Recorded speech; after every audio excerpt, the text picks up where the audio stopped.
He's a street politician, very smart and always calculative. And that's why Mike Sonko has never lost any election since he joined politics. But Mike Sonko committed two grave political mistakes, which Mike Sonko will regret forever. The first political mistake Mike Sonko committed was his failure to appoint his deputy after Polycarp Igathe resigned. Because I'm sure if Mike Sonko had appointed his deputy, today we would not be having the Nairobi Metropolitan Services. We all know that Polycarp Igathe was the system's candidate. And because Mike Sonko was very smart and being a street politician, he forced the system to support him. And the system then gave him a deputy in the hope that Mike Sonko was going to play politics while Polycarp Igathe was going to run the affairs of Nairobi. So after Polycarp Igathe resigned, Mike Sonko was just right because he's a street politician. He wanted to consolidate power. But after Polycarp Igathe resigned, what Sonko ought to have done was to go back to the system and explain to them that this guy has resigned. Now, can you guys propose for me a new deputy governor?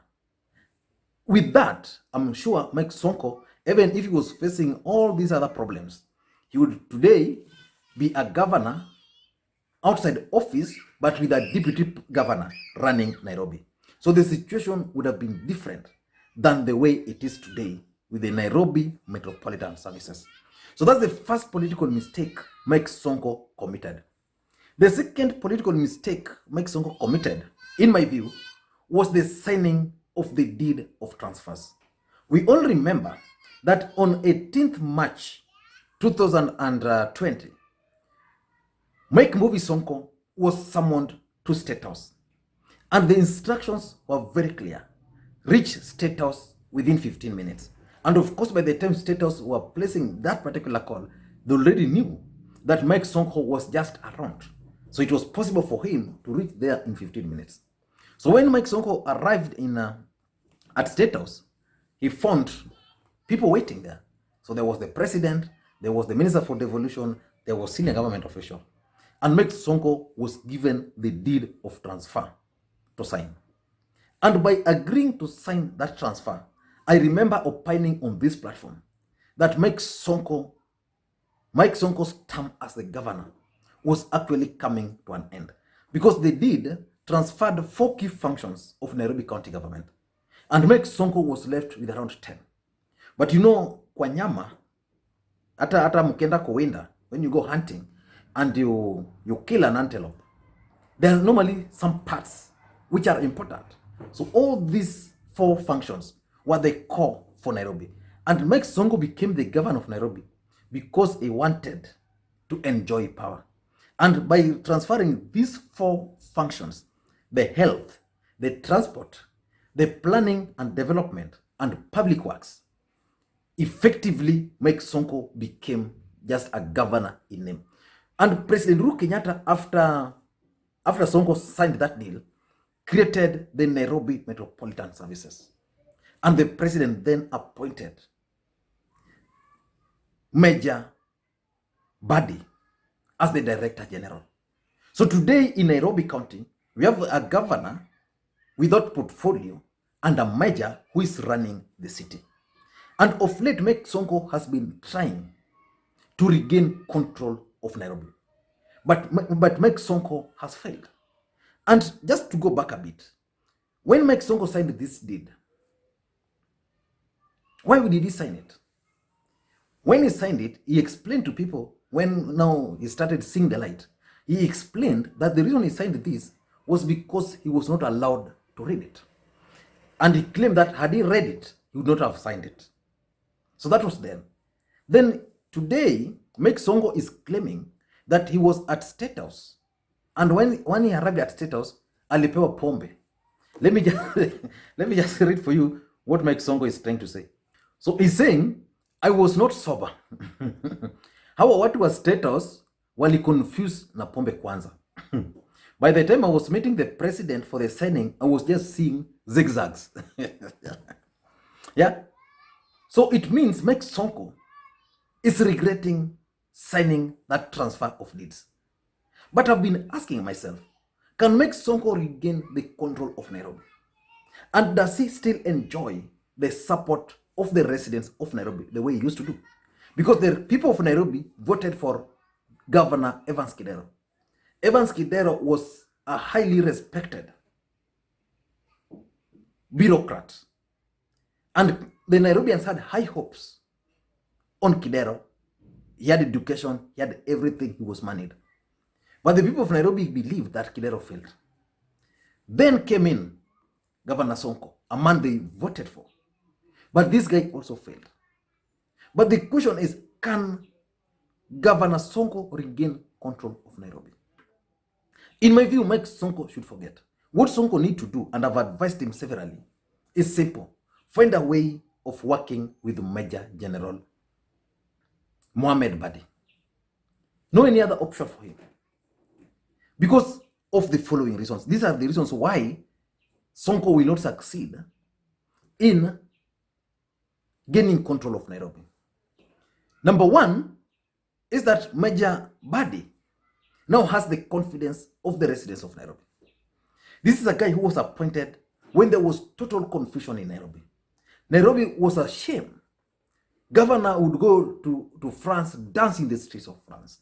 Governor was making noise here, air, everywhere. So Mike Sonko was everywhere, but nothing tangible was working. So in the last 100 days, this guy has actually convinced Nairobians that he has what it takes to manage the city. In fact, Kenyans are now saying that President Uhuru Kenyatta should appoint more generals to manage most of these counties. I even saw the people of Kisumu appealing to President, alete jeshi hapa pia. So because he has the confidence of the Nairobians, Mike Sonko now doesn't have that. So it means he can make noise, but Nairobians will always remind him that you had the chance, you have done nothing. So because of that, Mike Sonko should forget. Number two is visible development. I've not been to Nairobi since this guy took over. And also, of course, we also know that we had the pandemic, the corona. So I've not been to Nairobi. But those who have been to Nairobi for the first time since this guy took over are attesting that indeed there are visible changes in the streets of Nairobi. Within 100 days, this guy has now made water available in the slums. In the slums, we had people buying water. We had water cartels. So he has done that. So there's water now in most of the slums in Nairobi. So they no longer depend on those trucks by Sonko rescue team. So it means in the slums there, they now love this guy. As much as Sonko was giving them tokens, handouts, for them now, most of them have water, which is their basic problem. This guy has drilled boreholes. The streets is now a bit cleaner. You go to Nairobi today, garbages are being collected. You can talk of order a bit through this guy. He even streamlined licensing, approval of plans, development plans. So Nairobians now have a bit of confidence in this guy. And again, because of these developments, they are saying he's doing them without much noise.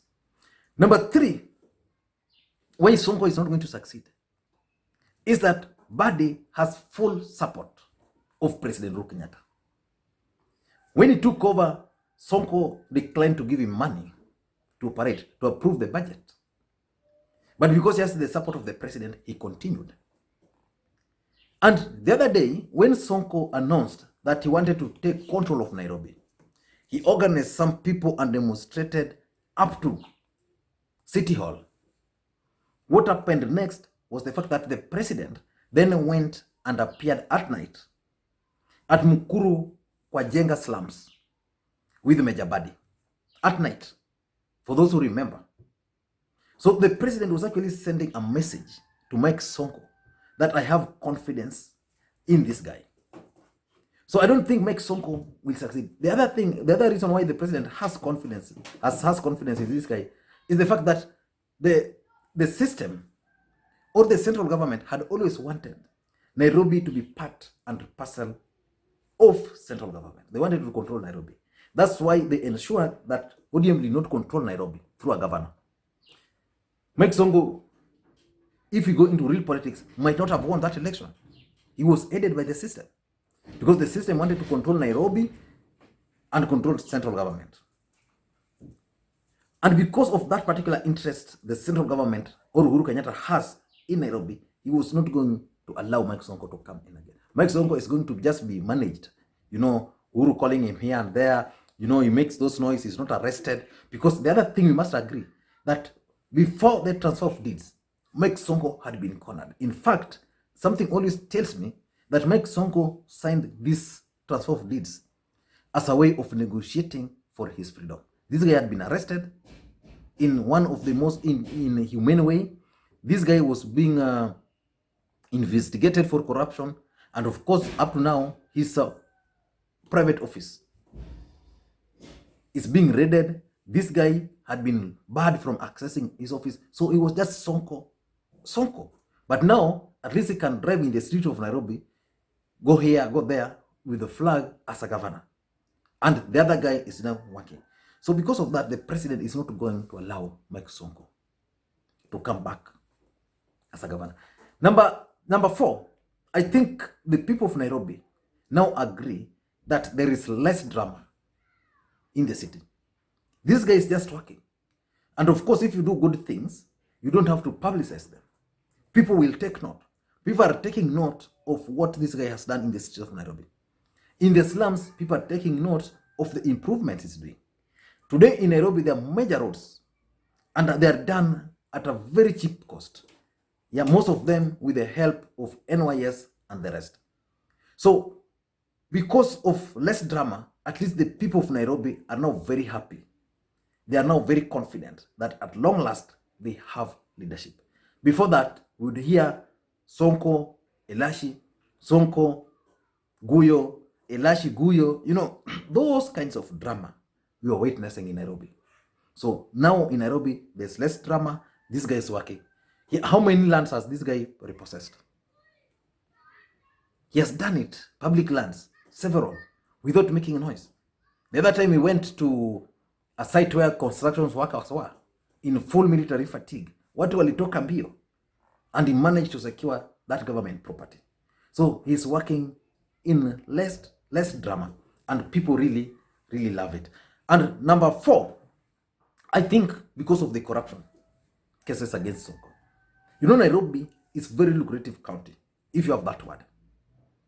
So any governor would want to be a governor of Nairobi. Mike Sonko became the governor of Nairobi, but within a very short time, he had scandal here, scandal there. Some of his people managed to get tenders here, tenders there. And the system has all this data. So anytime it tries to oppose these things, some of those things will be reactivated. And once they are reactivated, he's remanded, the ESCC will go after him, the KRA, and many other things. And Sonko would not want to undergo such. And because of that, Sonko will not succeed in taking control of Nairobi again. My advice to Sonko is very simple. Please, find a way of working with the Major. Major, in my view, I've studied him. He's just doing his work as a military man. In military, once you are given a job to do, you do without questioning. So he's just been given roles to do, and it's going to ensure that those roles are delivered. He's not very keen on politics. If anything, this guy, in my view, is even an introvert. He doesn't even know how to talk. So Sonko, if he wants to be at peace, look for this guy, work very closely with him. I don't know what you think, but that's my take. Now, there's a matter here which I just wanted to briefly talk about. I've always told people that we should not stigmatize COVID, because this is something which is not with us. Yesterday, we had over 700 cases in a single day. Today, we have over 600 cases. So it means more people are getting affected and infected. And if people are infected, us as a community, we are also affected. If people are infected, we are also affected. I don't understand why our leaders are not accepting when this disease hits them. Oguna, who is a government spokesperson, has just confirmed that he tested positive. When that news was first communicated, he denied. He denied. So I think leaders, our leaders, must take responsibility and take leadership. If you're a leader and you are sick, then Kenyans will know that, okay, this thing is serious. The other day, Jeff Koinange came out publicly and told Kenyans that he tested positive. Of course, Kenyans have a peculiar habit. Like when Robert Burale explained to them that, this thing is bad, I tested positive, they question. Kenyans will always question. But if a leader can come out and say, guys, take precautions, wash your hands, sanitize, keep social distancing, avoid overcrowding places because this thing is bad, I'm a victim, with that, then Kenyans will start acknowledging. Kenyans will take precaution. So that's the only thing I wanted to say. Thank you guys, and may God bless you today.